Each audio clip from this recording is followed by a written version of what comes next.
প্রতিদিন এই একঘেয়েমি কাজগুলো সত্যি মানুষকে অনেকটা বিরক্ত তিক্ত বানিয়ে দেয়। আমার না কিছু কিছু মুহূর্তে মনে হয় যে এই জনজীবন থেকে অনেক দূরে চলে যাই, যেখান থেকে আর এই জীবনে ফিরে আসতে হবে না, যেখানে বিষাদময় জীবন থাকবে, মানুষের কষ্টটা কেউ বুঝবে না। আসলে আমাকে মানুষ যেভাবে দেখে যে আমি একদম দিব্যি ঘুরে ফিরছি, খাচ্ছি দাচ্ছি, ছেলেকে নিয়ে ভালো আছি, কিন্তু আসলে প্রতিটা মানুষের মধ্যেই না কিছু কষ্ট থাকে, পাঁচটা পরিপূর্ণ কারোর মধ্যেই থাকে না।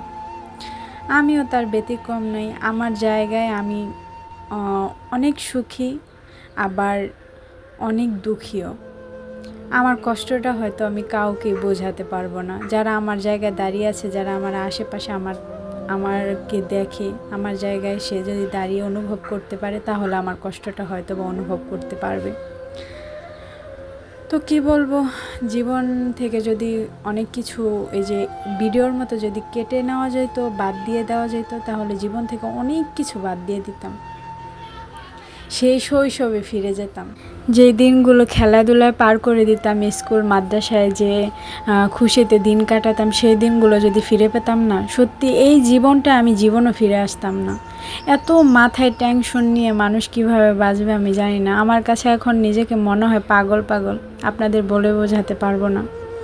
তো আমার কষ্টগুলো আসলে কারা বুঝবে? কাউকে আমি বোঝাতে পারবো না। আমার জায়গায় যদি কেউ থাকে তাহলে অবশ্যই বুঝতে পারবে। তো এই প্ল্যাটফর্মে আসছি, সব কথা বলতে চাই না, কিন্তু এখন এরকম একটা পরিস্থিতি হয়েছে, আমার কষ্টগুলো আমি কারে বুঝাবো সেই ক্ষমতাটুকু আমার এখন আর নেই। তো ভিডিও দেওয়ার কোনো ইচ্ছে ছিল না আজকে, তো ভাবলাম যে দেই, কি করব, যেহেতু আসছি রেগুলার ভিডিও দেওয়া উচিত। তো সকালে আমি আর রান্না করিনি, মন মেজাজটা একদমই খারাপ। তো সকালে একটু কফি বানিয়ে নিলাম, তার পাশাপাশি কেক দিয়ে খাচ্ছি। আবার কেউ হাইসেন না আমার এই কারবার দেখে। তো কেক দিয়ে ভিজিয়ে ভিজিয়ে খেলাম আর কি, ভালো লাগছিল। তো সকালে আমার এই কফি খাওয়াটা একদমই নিষেধ, কিন্তু কি করব, ভালো লাগে না। মাঝে মধ্যে রান্নাবান্না কিচ্ছু করতে ভালো লাগে না, প্রতিদিন সেই একঘেয়েমি কাজগুলো একদমই ভালো লাগে না।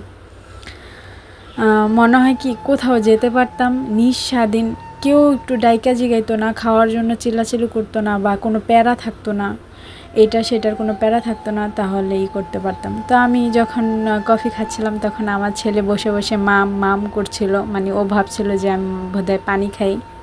তো ওর সাথে দুষ্টামি করলাম একটু। তো এখন ভাবতে পারেন যে ছেলেকে রেখে, আসলে কফি যেহেতু খাচ্ছিলাম, এটা অনেক গরম, বাবুর গায়ে পড়ে যেতে পারে, তাই একটু দূরে সরেই খাচ্ছিলাম। তো ওর জন্য আমি মামপট আনিয়েছি। মামপট আনলে কি হবে, ও আর কি ভেঙে ফেলে, যাই আনিয়ে দিই সবই ভেঙে ফেলে। তো আমি বাবুকে বাবার বাসায় রেখে আসতে গেছিলাম, তো তখন আমার চোখে এই দুইটা মাশরুম পড়লো। এর আগেও আমি অনেকগুলো মাশরুম আপনাদের ভিডিওতে দেখাইছিলাম, আর এই মাশরুমগুলো বিশাল বড় বড়, মানে আমার হাতে আটছিল না, তো সেইগুলো আপনাদের আকার অনুযায়ী দেখাইলাম। অনেক সুন্দর লাগছিল। তো আমি বাসায় আসলে আমি আমার বাবার গরুগুলো আর কি দেখতে যাই। কি করব, ওই গরুগুলোর প্রতি না কীরকম যেন একটা মায়া কাজ করে। এই যে দেখেন, আর এই গরুগুলো প্রচণ্ড নোংরা, এদের যতই পায় পরিষ্কার রাখো না কেন, গরু কারে বলছে, তাই না? যাই হোক, এদের সাথে একটু দুষ্টুমি করলাম। তো তার পাশাপাশি আমি আবার একটু দিঘির পাড় গেলাম। এখানে আমার ভাই অনেক পদের গাছ লাগিয়েছে, মা ওই যে মরিচ গাছ, আবার ড্রাগন গাছ। তো একটু দেখে আর দিঘিটা দেখলাম, দিঘির পানি শুকিয়ে ফেলছে। ওই যে জাকার মাছ না জানি কি একটা রাক্ষসে মাছ, ওইগুলাতে মাছগুলো একদম ঘাও বানায় ফেলতেছে। তো এই জন্য আর কি পানি একদম শুকিয়ে ফেলবে এই পুরো দিঘিটা। তো আমাদের এই দিঘিটা কিন্তু অনেক বড়, সবাই দিঘির পাড় নামেই পরিচিত আমাদের এই দিঘিটা। তো এই যে দেখতে পাচ্ছেন ড্রাগন ফল গাছ, আমি তো অনেক অপেক্ষায় আছি যে কবে ফুল ধরবে, কবে ফল ধরবে জানি না। আমি অনেক এক্সাইটেড এই গাছটা লাগানোর পর থেকে। আমার শ্বশুরবাড়িতে আমি একটা গাছ লাগিয়েছিলাম, ওইটা অনেক বড়, অনেক বিশাল ঝাঁকড়ানো হয়েছে। গত বছর প্রচুর ফুল আসছিল, কিন্তু কোনো ফল হয়নি, মানে থাকেনি একটাও। তো এই যে দেখতে পাচ্ছেন ওই বড় বড় উপার, এই যে আমি বাসা ভাড়া নিয়ে ওইখানেই থাকি। আমার বাবার বাসা দিঘির এপার আর আমি থাকি ওপার, এই আর কি। তো আমি যখনই আঙ্গুল দিয়ে আপনাদের দেখানোর চেষ্টা করছিলাম তখনই দেখি ঘোলা হয়ে যাচ্ছিল ক্যামেরাটা। সবাই কেমন আছেন? আলহামদুলিল্লাহ আমি ভালো আছি। তো আপনাদের সামনে রেডি হয়ে চলে আসলাম। সকালে টুকটাক কাজ করেছি, রান্না করিনি। তো তার একটাই কারণ, যারা আপনারা আমার আগের ভিডিওগুলো দেখছেন, আমার হাজব্যান্ডের জন্য কিন্তু খাবার পাঠিয়েছিলাম। তো ওই ভাইয়া আর কি যাবে না। তার কারণ হচ্ছে যে ওর সে আমার হাজব্যান্ডের কাছে যে তারা অনেকগুলা সাইট আছে, এক একজনে এক এক সাইডে কাজ করে। তো তারা একই রুমে থাকে ঠিকই, কিন্তু যে ভাইয়া যেই সাইডে কাজ করে ওই সাইডে এখন বর্তমানে শিপ নাই, যেহেতু ওরা শিপে কাজ করে। তো ম্যানেজার ফোন দেয়া বলতেছে যে আপনি এই মাসটা ওভার করে আসেন, ঈদটা পার করে আসেন। তো ভাবলাম ভাইয়া আমাকে ফোন দিছে, বললো যে খাবারগুলো কি করব, ফ্রিজে কি রেখে দিব, যাওয়ার সময় নিয়ে যাব। পরে ভাবলাম যে এতদিন ফ্রিজে রাখলে খাবারগুলো মজা লাগবে না, তো ভাবলাম নিয়ে আসি। আসলে এটা হচ্ছে কিসমত, ওর যেদিনকে কিসমত এই খাবারগুলো আছে সেদিনকেই তো খাবে, না থাকলে কিভাবে খাবে। তো আমি সকালে টুকটাক কাজ করছি, বাবুরে দিয়ে আসলাম বাবার বাড়িতে, মানে আমার মার কাছে। তো এখন বাসায় এসে আমি একটু রেডি হলাম আর আপনাদের সামনে কথা বলতে চলে আসলাম। আমি প্রচণ্ড ঘামাইতেছি, বোরখা পরে কোথাও যাওয়াটা অনেক বেশি সমস্যার। তো কারেন্ট নেই, ঘরের মধ্যে অনেকটাই অন্ধকার, সবাই স্কিপ করে যাবেন। তো আমি রেডি হচ্ছি, এই তো আমি রেডি হয়ে নিতেছি। আর এই গরমের মধ্যে বোরকা পরে নিকাব বেঁধে তারপর কোথাও যাওয়াটা না অনেক বেশি কষ্টকর।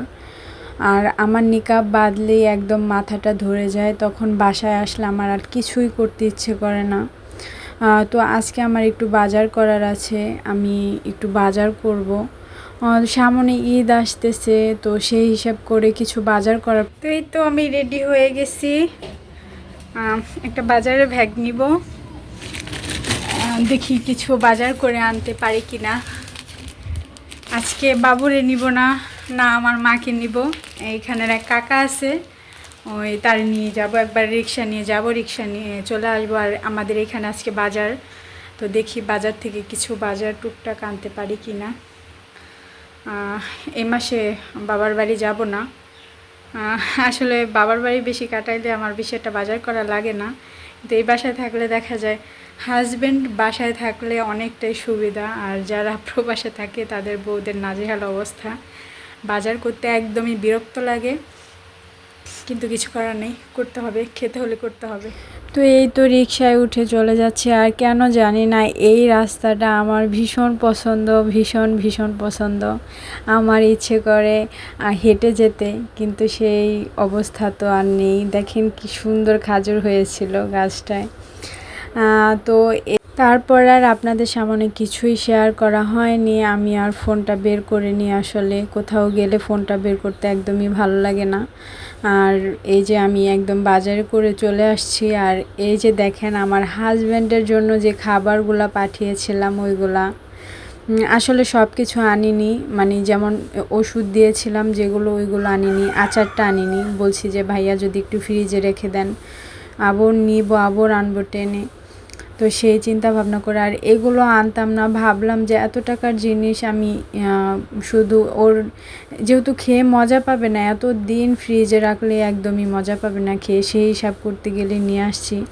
তো আমি যখন খুলে একদম ওটা হচ্ছে পাখি, কোয়েল পাখিটা যে আমি দিয়েছিলাম পলিথিনে করে, তো ওটা ডিপই ছিল, তাও না কীরকম যেন একটু হালকা বয় আসে।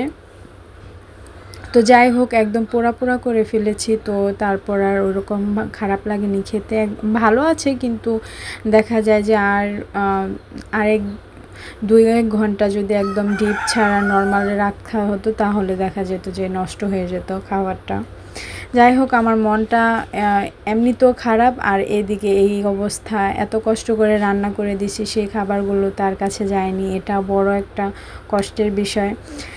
তো এই যে এদিকে আমি ব্রয়লার মুরগি নিয়ে আসছি। তো আসলে ব্রয়লার মুরগিটা খাওয়া আমাদের জন্য উচিত না আমি মনে করি, কিন্তু কিছু করার নেই, অনেক সময় পরিস্থিতির শিকার এগুলো আনতে হয়। তো আমিও বেশ অত বেশি আনি না। তো আজকে 3 কেজি আনিয়েছি, এরপর আর আমি আনবো না। আমি এই ব্রয়লার মুরগি খেলে আমার হাজব্যান্ড আমাকে অনেক বকাবকি করে, কিন্তু আমার ভাজা পোড়া অনেক পছন্দ। তো এই যে ডিম নিয়ে আসছি, ওরে বাবারে ডিমের এত দাম, এই যে মুরগির এত দাম, মুরগি আজকে 180 টাকা করে। আর এই যে আমাদের লোকাল যে দোকানগুলো ওইখানে 250 টাকা করে মুরগি। আর এই যে ব্রয়লার মুরগির ডিম না, এগুলা 60 টাকা করে। বোঝেন অবস্থাটা, মানুষ কি খাবে? বাঁচা লাগবে না? দুনিয়া থেকে মনে চায় মাঝে মধ্যে উধাও হয়ে যায়। এমনি তো মানসিক টেনশন, তার পাশাপাশি এই পরিস্থিতি দেশটা একদম ধ্বংস হয়ে যেতেছে। যাই হোক, এই যে একটা নুডলস নিয়ে আসলাম, ম্যাগি নুডলস। এটা মাঝে মধ্যে দেখা যায় আমি খেতে নিলে বাবু একটু খাওয়ার চেষ্টা করে। তো এই যে আম্মু নিয়ে আসছি আমি আজকে। তো আজকে এ পর্যন্তই। সবাই ভালো থাকবেন, সুস্থ থাকবেন। আল্লাহ হাফেজ, আসসালামু আলাইকুম।